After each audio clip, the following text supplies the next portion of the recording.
Well, welcome back to a gorgeous summer's evening on Lough Erne, on the border with the Irish Republic. Now, the last time the G8 came to Britain at Gleneagles 8 years ago, the focus was on tackling world poverty.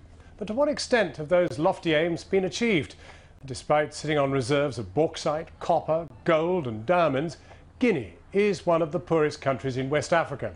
But its most lucrative asset of all may be iron ore, located beneath the Simandou mountain range, where deposits are estimated to be worth up to $50 billion.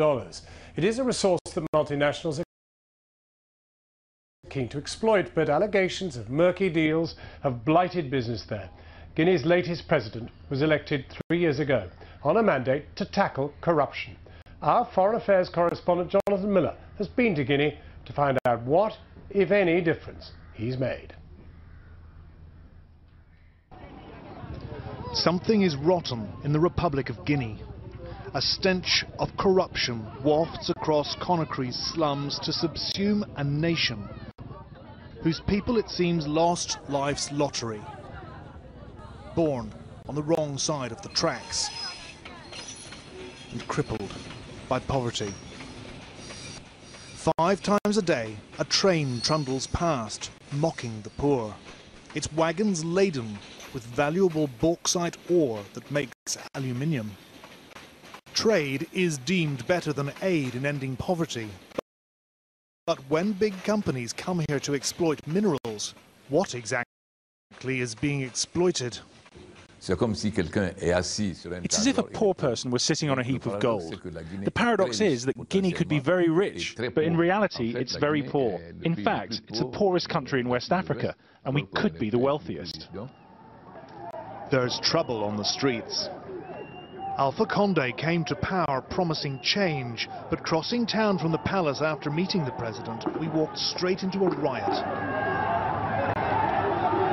A protest against him by Conakry's angry, young, unemployed, urban poor. Get out of here right now. Right now. Iron-rich rocks rained down on paramilitary police. The already dank air now sodden with tear gas. Just 5 days earlier, the security forces had shot dead at least 11 protesters. In a resource-rich country where people are dirt poor, poverty breeds protest, and protest breeds violence. None of these people have yet felt the benefit of what lies under their feet. This country, where people die young and live poor, is blessed with bauxite and diamonds and copper, uranium, nickel and gold. And then there's the jackpot. The rusty rocks are a bit of a giveaway. Iron ore so pure that it barely needs processing. And this is a mountain range full of it. What's in here is reckoned to be worth 40, maybe 50 billion US dollars. That's at least 30 times the annual budget of the Republic of Guinea, where for decades corrupt dictators have sold off concessions for plunder. The Simandou range is remote, in Guinea's forested southeastern highlands.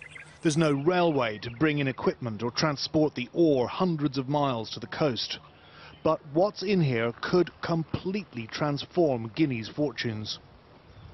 C'est très riche. La teneur peut aller au-delà de 60 à 65%. It's very rich, up to 60 to 65% iron. That's what makes the Simandou mountain range so very, very rich in iron.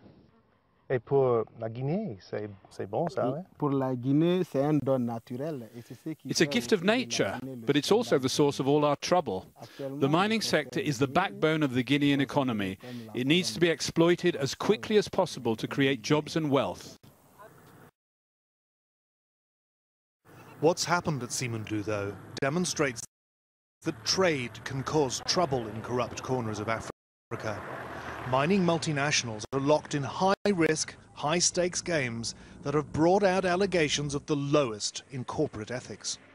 The Anglo-Australian mining giant Rio Tinto was in first, acquiring rights to Simandou in the late 1990s. Resource is extracted. It will revitalise the Guinean economy, generating hundreds of millions of dollars for the country. Rio's now in league with a Chinese state mining company, and they plan to turn this into the biggest iron ore mine in Africa, with a 400-mile railway to a new deepwater port. But then in 2008, Rio was suddenly stripped of half its concession by a former dictator amid allegations of corruption. 6 months later, Benny Steinmetz, a multi-billionaire diamond tycoon and Israel's richest man, was handed half the Iron Mountain by the dictator as he lay on his deathbed. We are diamonds. This is the public face of the Benny Steinmetz group of companies, incorporated in the British tax haven of Guernsey and operating out of London. 18 months after acquiring the Simandou rights, its mining arm sold half its stake to a Brazilian firm for $2.5 billion.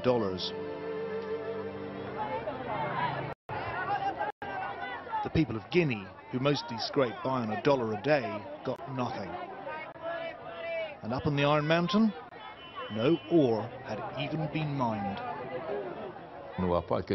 I don't see how this deal is of any benefit to Guinea, and we'll cancel any contract that's been obtained through corruption.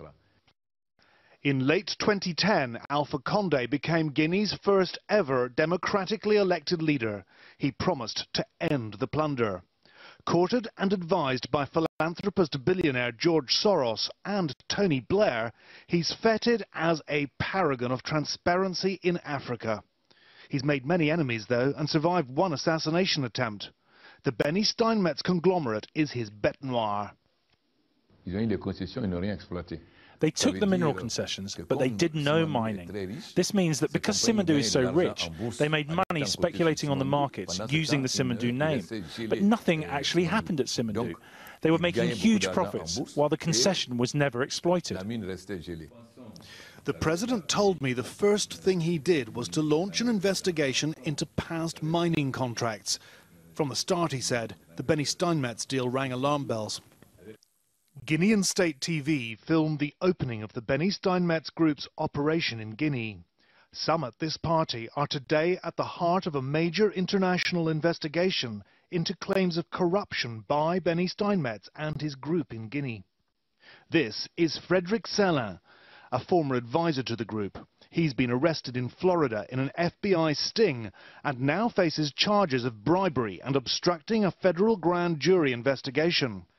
He's with Mamadi Touré, the late dictator's wife, and on the left here, her brother, Ibrahima Touré, who was made vice president of the Steinmetz Group in Guinea.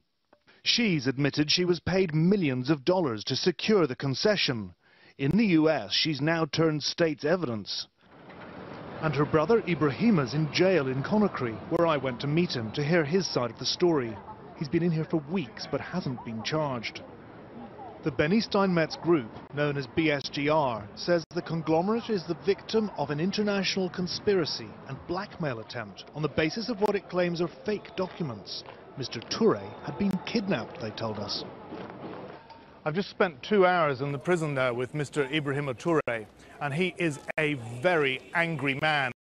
He maintains that BSGR acquired its exploration and mining rights transparently and legally, and he denies any involvement in either giving or taking bribes.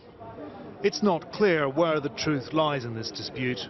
That will be for courts in the US and Guinea to decide. The Steinmetz Group told us it's the Condé regime that's corrupt. There are some things the billionaires beguiled by Guinea's riches will probably never see. It may be a small African country, but Guinea is bigger than Britain, and deep in the bush, off-road and down trail, lie the alluvial gravel pits where diamonds are mined.